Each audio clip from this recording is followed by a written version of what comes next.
বন্ধুরা দেখতে পাচ্ছেন একটা আনকমন মোবাইল ফোন ডোকোমো ব্র্যান্ডের। তো এই ফোনটি আসলে আর কেউ সেরেছেন কিনা তা আমি জানি না, তবে আমি ফোনটি নতুন পেয়েছি, এই জন্য একটু ভিডিও করার ইচ্ছা হলো। তো ফোনটি দেখতে পাচ্ছেন ফুল কার্ভ ডিসপ্লে। তো ডিসপ্লেটি সেটটি আমি ওপেন করে দেখানোর চেষ্টা করছি।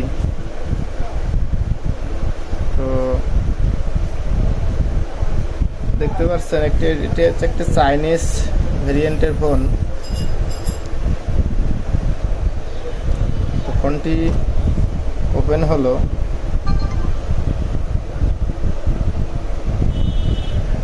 তো চাইনিজরা আসলেই অনেক কিছুই পারে, দেখতে পাচ্ছেন ওদের সিস্টেম সম্পূর্ণই আলাদা।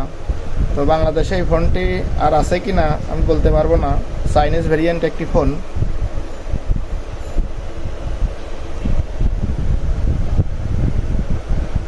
তো ফোনটি এনেছিল, চার্জ হচ্ছিল না। তো কাস্টমারের কথা মতো বলেছিল যে চার্জিং পোর্টটা রিপ্লেস করতে। তো আমি চার্জিং পোর্টটি রিপ্লেস করতে গিয়ে দেখলাম সবই আলাদা। তো এটা মূলত ছিল রিবন থেকে সমস্যা। তো আমি রিবনটি মডিফাই করে কাজটি করে দিলাম। দেখতে পাচ্ছেন এখন চার্জ হচ্ছে সঠিকভাবে। আশা করি এইভাবে ফোনটি চলবে, আর কোনো সমস্যা হবে না।